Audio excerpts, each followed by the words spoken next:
समय की उत्पत्ति से भी पहले, जब ब्रह्मांड अभी पूरी तरह स्थिर नहीं हुआ था, एक अद्भुत युग प्रारंभ हुआ। वह युग जिसमें भगवान विष्णु ने अपने प्रथम अवतार मत्स्य के रूप में संसार को विनाश से बचाया। बहुत पुरानी बात है। दक्षिण भारत के माल्यवन पर्वत के पास शांत सरोवर में राजा ऋषि सत्यव्रत तपस्या में लीन रहते थे। रोज की तरह एक सुबह वे नदी में अर्घ्य देने गए। पानी आज विशेष रूप से शांत था, मानो स्वयं प्रकृति उनकी प्रतीक्षा कर रही हो। जब उन्होंने अपने दोनों हाथों में जल भरकर सूर्य को अर्पित करने के लिए उठाया, तभी उनके हथेलियों में एक बहुत छोटी सी मछली फड़फड़ाने लगी। ऋषि चकित हुए। मछली ने मानो दया की याचना करते हुए उनसे कहा, हे महात्मा, मुझे बचा लीजिए, बड़े जलीय प्राणी मुझे निगल जाएंगे। सत्यव्रत ने मछली को अपने करपात्र में रख लिया, परंतु कुछ ही क्षणों में एक अद्भुत बात हुई। वह मछली तेजी से बड़ी होने लगी। कुछ ही घड़ियों में वह पात्र से बाहर निकलने लगी। ऋषि ने उसे एक छोटे घट में स्थानांतरित किया, पर वह भी छोटा पड़ गया।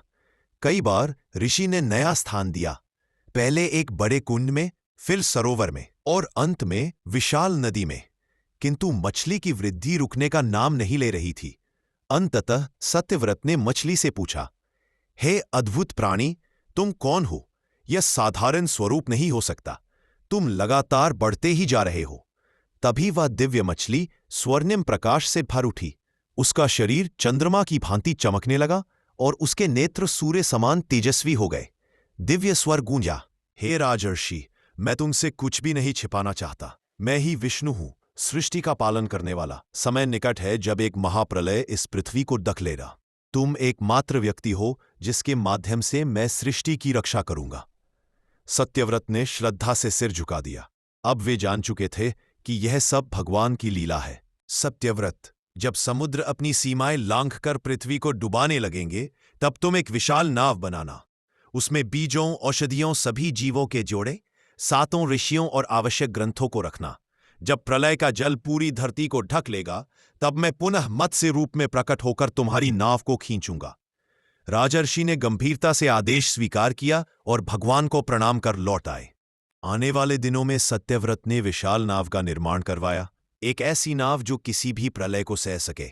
समय बीतता रहा और जैसे भगवान ने कहा था, प्रलय के लक्षण स्पष्ट होने लगे। बादल काले होकर समुद्रों पर छा गए, नदियां उफान मारने लगीं, धरती पर अजीब सी नमी और भय का वातावरण बन गया। अंततः वह भयानक क्षण आया जब पहाड़ों जैसी विशाल तरंगे दहाड़ती हुई धरती पर टूट पड़ी और पूरा संसार जलमग्न होने लगा। ऋषि सत्यव्रत, सप्तर्षि और विभिन्न जीवों के समूह उस दिव्य नाव पर चढ़ गए। नाव लहरों में उठती डूबती आगे बढ़ रही थी। आकाश में केवल जलराशि का प्रतिफलन था, न सूर्य, न दिशा, न भूमि। तभी समुद्र के गर्भ से दिव्य प्रकाश उठा। पानी हिलने लगा और एक महाविशाल रूप सतह पर प्रकट हुआ। मत्स्य भगवान। उनका शरीर पर्वत समान विशाल, सींग हिमालय की चोटी की तरह चमकीले और पूंछ ऐसे जैसे महासागर की धारा स्वयं उनमें प्रवाहित हो रही हो। मत्स्य भगवान ने पुकारा, हे सत्यव्रत, नाव को मुझसे जोड़ दो। नाव की अगली ओर भगवान द्वारा दिया गया दिव्य नागेश्वर रस्सी का फंदा लगाया गया।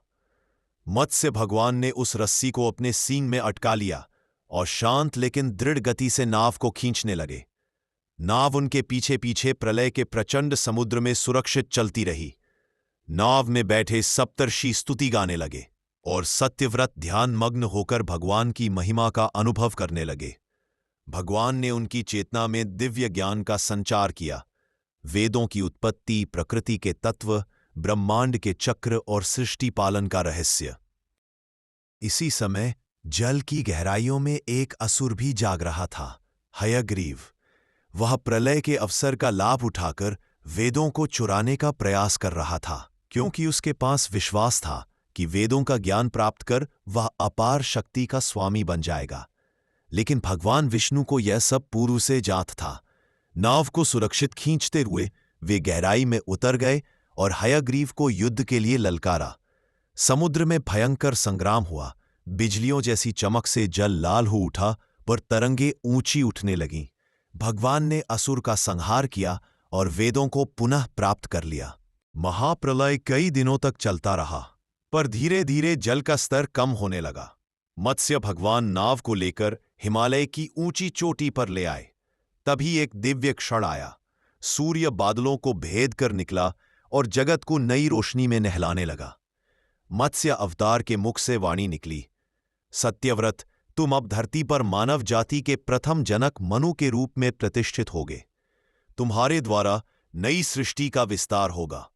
इस नाव में सुरक्षित किए गए सभी बीज, जीव और ऋषिगण मिलकर संसार की पुनर्स्थापना करेंगे। सत्यव्रत ने कृतज्ञता से प्रणाम किया। भगवान का विशाल रूप धीरे धीरे उजाले में विलीन होने लगा, जैसे समंदर की लहरें तट से मिलकर शांत हो जाती है।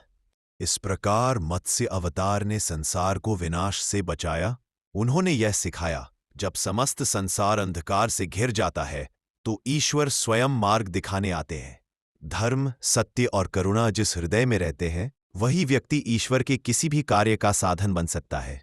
हर विनाश एक नई सृष्टि की तैयारी होता है। ऋषि सत्यव्रत मानव जाति के प्रथम मनु बने और नई पृथ्वी पर नई सभ्यता की स्थापना की।